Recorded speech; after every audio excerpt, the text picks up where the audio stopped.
ভাই শুরু কর, স্টার্ট। মানে একটা ছেলের গল্প বলবো, সে গল্পটা হয়তো শুনতে কবিতার মতো লাগতে পারে।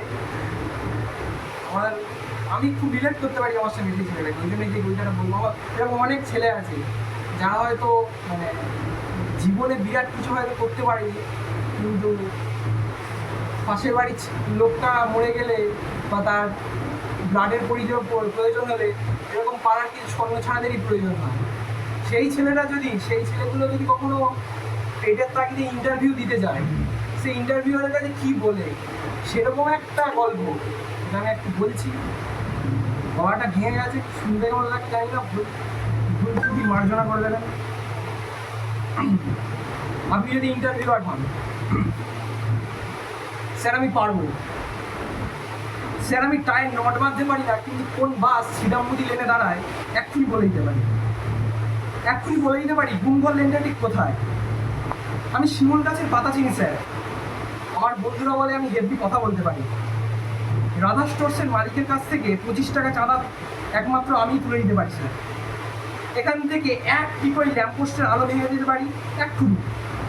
আমি দাড়ি কামাতে পারি না স্যার, রামের সেলফে গোবিন্দ কেটে দেয়, সপ্তাহে 3 দিন সঙ্গে মালিশ। আমি মাঞ্জা দিতে পারি স্যার, একটানা একবার একসঙ্গে 3-3টে ঘুড়ি কেটেছিলাম।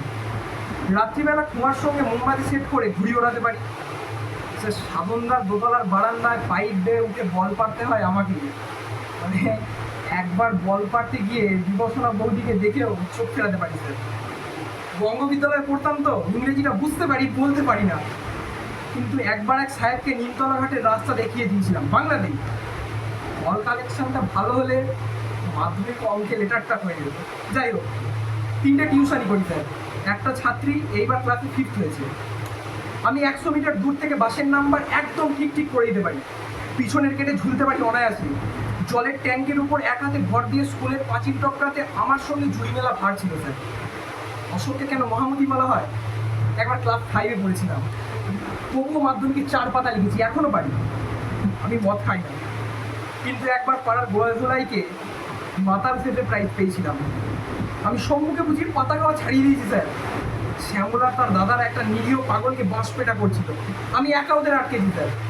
পিন্টুকে মেরেওছি বাধ্য হয়ে। আমি সাল মনে রাখতে পারি না স্যার। 1757-তে বোধ হয় পলাশি, 1857-তে সিপাহী বিদ্রোহ, 2023-এ HS, 1947 স্বাধীনতা ছাড়া আমার কিচ্ছু মনে নেই স্যার। কোন সালে গ্র্যাজুয়েট হয়েছি সেটাও সার্টিফিকেট দেখে মনে করতে হবে। আমার স্যার 2টো জন্মদিন, একটা স্কুলের একটা বাড়ি। স্যার মিনিট 5-এর মধ্যে আপনার ঘাড়ে হাত ছুঁয়ে আপনার সমস্ত টেনশন উদ্ধার করে দিতে পারি। বাবার মাথা ব্যথা হলে আমিই মালিশ করে দিই স্যার। বাবা বলে নাকি আমার হাতে জাদু আছে। আমার বাবা স্যার ভালো স্টুডেন্ট ছিলেন, ভালো বক্সিং করতেন, উনি আমার মতো নয়। মা স্যার ক্লাস 7 পর্যন্ত। এই করেছো ভালো নিঠুর হয়ে গানটা দারুণ গায়। বাবার আফ্রিকা পুরো মুখস্থ। আমি স্যার একবার সুকান্তর ছাড়পত্র মুখস্থ করেছিলাম, একটা প্রতিযোগিতার নামও দিয়েছিলাম, প্রাইজ পাইনি, ভুলে গেছি। খালি সুকান্তর গালে হাত দেওয়া ছবিটা নবজাতকের কাছে আমার দৃঢ় অঙ্গীকার, এই দুটো ছাড়া সব ভুলে গেছি স্যার। মানে মেয়েদের সাথে কথা বলতে না একটা অস্বস্তি হয়। একটা মেয়েকে আমি রোজ দেখতাম দূর থেকে, ও বারান্দায় ঘুরে পড়তো আর আমি নিচে ট্রাম রাস্তায়। একটা চিঠিও ফেলেছিল ওপর থেকে, পালিয়েছিলাম স্যার, ও পাড়ায় আর যেতাম না। কলেজে ভর্তি হওয়ার পর প্রথম টিটি খেলি, কেউ বিশ্বাস করতো না। টপ স্পিন করতে পারি, চক করতে পারি, খুব তাড়াতাড়ি শিখে ফেলতে পারি স্যার সুযোগ পেলে। আমি তবলাও ভালো বাজাতে পারি, বাড়িতে কিন্তু তবলা নেই, তবলার থেকে ভালো ডেস্ক বাজাতে পারি। সঞ্জু গান গাইলে আমাকে ডেস্ক বাজাতে হয়, আমি গান গাইতে পারি না স্যার। একবার পল সায়েন্সে ব্যাক পেয়েছিলাম, পরের বার ক্লিয়ার করে ফেলেছি। অবশ্য স্নিগ্ধা না থাকলে হতো না স্যার, ওই আমাকে নোটস লিখে দিত। আমি ক্লাস কিছু করতাম না। চন্দ্রদাকে 15 টাকা দেওয়া আর নন কলেজিয়েট হয়নি। সিনটা খুব ভালো মেয়ে স্যার, ওকে টিপ করলে দারুণ লাগে। ও জানতো আমি গাঁজা খেতাম, তবুও কিছু বলেনি, আমাকে খারাপ ভাবেনি। রজতকে, কৃষ্ণেন্দুকে রোজ আমার কথা জিজ্ঞেস করতো। ইন্টার কলেজ ক্রিকেটে ও আমার খেলা দেখতে ছিল স্যার। ওই একমাত্র মেয়ে দর্শক ছিল, ও ক্রিকেট কিচ্ছু বোঝে না স্যার, সবার ওকে ভালো লাগে। ওকে একটা চিঠি লিখেছিলাম, স্কুলে কখনো লেটার রাইটিং ট্রাই করিনি, বেশিটাই চেষ্টা করতাম। স্নিগ্ধা চিঠির উত্তর আমাকে লিখেছিল আমি নাকি ভালো চিঠি লিখি। স্নিগ্ধা আমায় কিছু বলেনি, আমি গাঁজা খাওয়া ছেড়ে দিয়েছি। পল সায়েন্সে ব্যাক পাওয়ার পরে ও আমার সঙ্গে ছিল স্যার। ও আমাকে কাগজ কেটে অ্যাপয়েন্টমেন্টের বিজ্ঞাপন লিখে দেয়।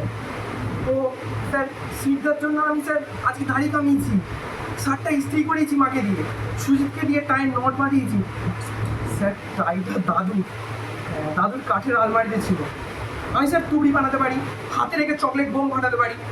আমার অ্যাপ্লিকেশানটা স্যার বাবা লিখে দিয়েছি, ইংরেজি তো আমি পারবো স্যার। স্নিগ্ধা বিবেকানন্দ রোডে দাঁড়াবে বলেছে, এখান থেকে ওখানেই যাবো আমি। ও খুব টেনশনে আছে স্যার, কিছু না বুঝতে পারলেও সব বুঝিয়ে দেবে বলেছে। ও অনেক কিছু জানে স্যার, স্যাম বেনেগালের লেটেস্ট ছবির নাম জানে, সমর সুর লেখা, সুনীল গাঙ্গুলির উপন্যাস সব পড়েছে স্যার। ভিক্টোরিয়া ওকাম্পোর কথা, রবীন্দ্রনাথের প্রেমের কথা ওই আমাকে বলেছে স্যার। আমি স্যার ঘুড়ি, ক্রিকেট, গাঁজা, ডেস্ক বাজানো, কবিতা, আড্ডা এছাড়া আর কিছু পারি না স্যার। কিন্তু স্নিগ্ধার জন্য সব করতে ইচ্ছা করে। ওর জন্য আমি একদিন দিলরুবার সামনে 2 ঘন্টা দাঁড়িয়েছিলাম স্যার। ওর জন্য আমি রাত জেগে চিঠি লিখি, অনেক সাহস পাই স্যার। ওর জন্য অনেক কিছু জানতে পারি, শান্তি পাই, বুকের ভেতর পায়রা ওড়ার শব্দ পাই। ও চোখের দিকে তাকালে কিসের যেন শব্দ শুনতে পাই। স্নিগ্ধার জন্য এত কিছু পারি স্যার, এত কিছু পাই স্যার। একটা চাকরি পাবো না?